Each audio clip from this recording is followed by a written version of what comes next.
¿Alguna vez se han preguntado cómo llegaron las computadoras a ser lo que son hoy en día? El día de hoy veremos la historia de las computadoras y cómo han llegado a progresar y pasar de una caja grande del tamaño de una habitación a caber fácilmente en tu maleta. En 1936 se creó la primera computadora programable de la historia, la Z1, creada por el ingeniero Konrad Zuse.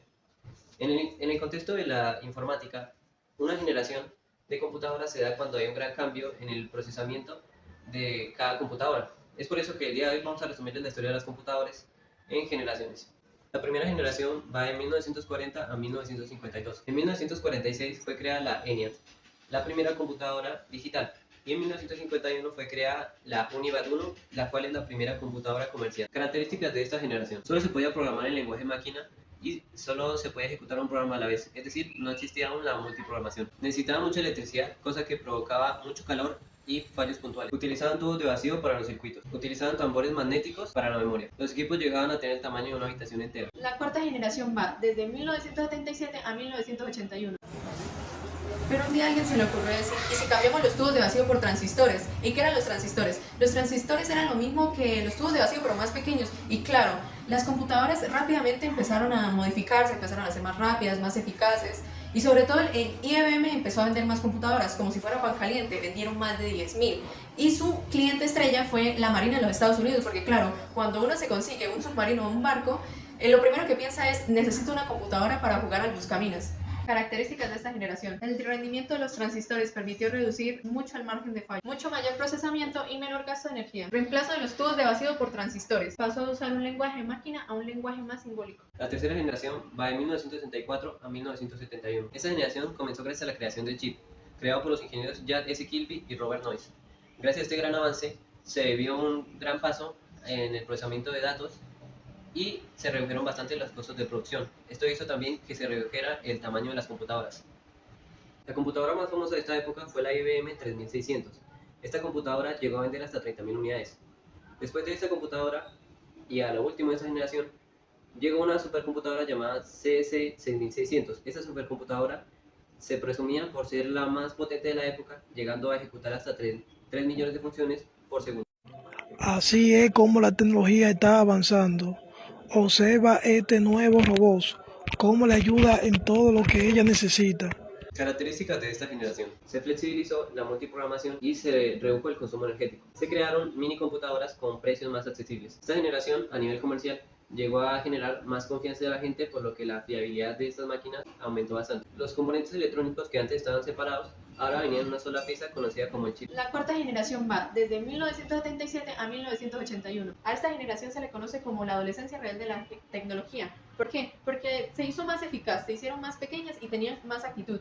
Gracias a los microchips, las computadoras dejaron de ser muebles gigantes a ser cajitas que podías poner en tu escritorio sin necesidad de desalojar a la abuela. IBM y Apple estaban en una competencia, estaban como en plan, ¿quién puede vender más? Y en ese entonces fue cuando a alguien se le ocurrió cómo conectar todas las computadoras en un mismo sistema. Asimismo nació el Internet, que hoy en día lo conocemos como la cura de los memes o de esos tutoriales que nos podían servir, por ejemplo, de cómo hervir agua en 5 pasos. La expansión fue tremenda. Aparecieron los primeros periféricos, como el mouse, el teclado, los lectores de CD. Antes, para seleccionar algo, había que hacer un montón de malabares. Ahora, con solo dar un clic bastaba. Pero seamos sinceros, cuando hemos perdido en el Fortnite o Call of Duty, le damos como clic 50 veces por desesperación. Y pasó algo maravilloso, bajaron los precios, aparecieron los primeros clones de IBM, que funcionaban igual, pero a un costo más bajo. Era como comprar Ardidas en vez de Adidas. De todas maneras funcionaban y se rompían igual. Características de esta generación: reemplazo de los tambores magnéticos por discos magnéticos, estandarización de las PC. Las memorias con núcleos magnéticos fueron reemplazados por chips de silicio. PCs mucho más fáciles de utilizar. Reducción de tamaño gracias a VLSI, tecnología que permitió la creación de circuitos integrados en millones de transistores en un solo chip. Quinta generación, de 1983 a 1999. Algunos expertos consideran que la quinta generación no se acaba y seguimos en ella. Sin embargo, nosotros creemos que hay una sexta generación, la cual tiene suficientes diferencias para determinar un cambio desde 1983 a computadoras actuales. Esta generación apareció como el proyecto en Japón de crear computadores inteligentes que pudieran recrear y reconocer imágenes, un adelante de lo que viene siendo hoy en día la IA. En esa época no llegó a implementarse la IA al nivel en el que estamos actualmente, ya que los experimentos no consiguieron buenos resultados. Características de esta generación. El almacenamiento se comenzó a medir en gigabytes y las computadoras portátiles se hicieron famosas. Se generaron algunos avances en la IA y hubo un gran avance en el multiprocesamiento de datos.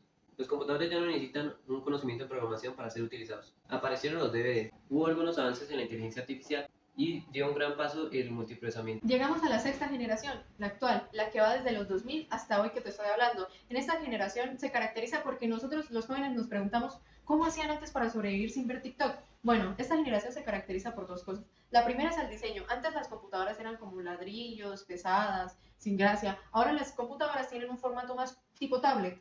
Y pues de todas maneras, si nuestra computadora se llegara a caer, pues claro, lloraríamos como si se nos hubiera perdido un hijo. Y lo segundo más importante y lo que usamos hoy en día, la inteligencia artificial. La inteligencia artificial, pues básicamente antes nosotros éramos lo que le pedíamos a la máquina. El computador solo hacía lo que nosotros le programamos. Ahora, la computadora es capaz de respondernos, corregirnos, recomendarnos videos de streamers y hasta delatarnos por nuestro historial de Google. Básicamente pasamos del yo controlo a la máquina me controla a mí. Y ojo, ahora vamos con la computación cuántica. El término suena tan futurista que todavía la gente no sabe qué es. Pues básicamente de tardar horas en subir un archivo, ahora se van a cargar en un microsegundo. Y para concluir, esta generación, pues básicamente pues es la que más ha perdurado hasta el día de hoy. Y pues lo único seguro que tenemos es que dentro de poco nuestra computadora, en vez de hacernos nuestra tarea, ahora nos va a regañar por no hacerla nosotros mismos.